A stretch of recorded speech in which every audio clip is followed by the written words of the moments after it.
هێرشی هاوبەشی ئەمریکا و قەوارەی زایۆنی بۆ سەر قوڵایی خاکی ئێران ناوچەکەی خسووەتە نێو قۆناغێکی نادیار و پڕ لە مەترسی کە هیچ کات وەک ئێستا دۆخەکان ناڕوون نەبوون. لەسەر ئاستی ناوخۆیی وەزارەتی دەرەوەی ئێران هێرشە ئاسمانیەکانی سەر خاکی وڵاتەکەی بە دەستدرێژیەکی سەربازی ئاشکرا وەسف کردو.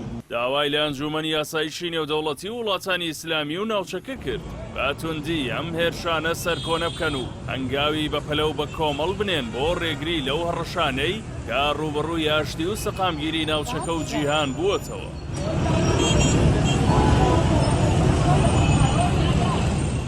لە زنجیرەیەک پەیوەندی تەلەفۆنیشدا لەگەڵ هاوتاکانی لە وڵاتانی عەرەبستانی سعودی، ئیمارات، قەتەر، کوێیت، بەحرەین، عێراق و پاکستان. عەباس عەراقچی وەزیری دەرەوەی ئێران ڕایگەیاند هێرشە هاوبەشەکەی ئەمریکا و قەوارەی زایۆنی تەنیا دژی گەلی ئێران نییە، بەڵکو جەنگێکە دژی هەموو وڵاتانی ناوچەکە و مسڵمانان.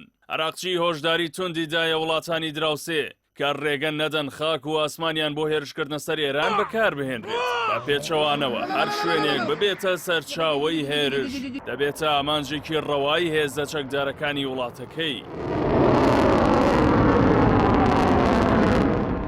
عێراقیش وەک وڵاتێکی دراوسێ و کاریگەر بە ڕووداوەکان لە ئامادەباشی و دڵە ڕاوکێدایە. هەر لەو میانەیەشدا کۆبوونەوەیەکی بەپەلەی فەرماندە سەربازی و ئەمنیەکان لە بارەگای فەرماندەیی پرۆسە هاوبەشەکان و بە سەرۆکایەتی سوودانی بەڕێوە چوو. تێیدا بڕیاری داخستنی ئاسمان و بڵاو پێکردنی هێزێکی زۆری لەسەر سنوورەکانی ئێراندرا. لە ڕاگەیەنراوێکی کۆبوونەوەکەدا عێراق هۆشداری لە دەرەنجامەکانی دەستدرێژی بۆ سەر چەند پێگەیەکی وڵاتەکەی داوە کە تێیدا چەند کەسێک کوژراون و بریندار بوون.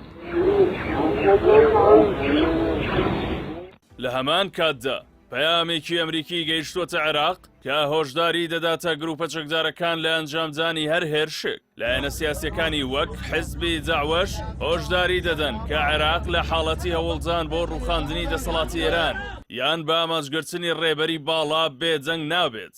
هاوکات بزوتنەوەی نوجەبا و گروپەکانی دیکەی ناسرا و بە بەرەی مقاومە سەعاتی سفریان بۆ پشتگیریکردنی تاران دیاری کردووە.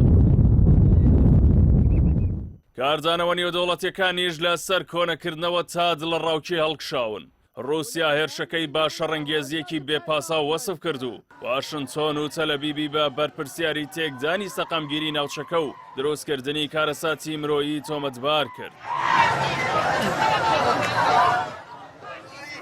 نارویجیش ئاماژەی بەوە کرد کە ئەم هێرشە پێشوەختەیە لەگەڵ یاسا نێودەوڵەتیەکاندا نایەتەوە. یەکێتی ئەوروپایش لە ڕێگەی کایە کاڵاس بەرپرسی سیاسەتی دەرەوەی یەکێتیەکە ڕایگەیاند لەگەڵ وڵاتانی عەرەبی لە پەیوەندیدان بۆ دۆزینەوەی ڕێگەی دیبلۆماسی.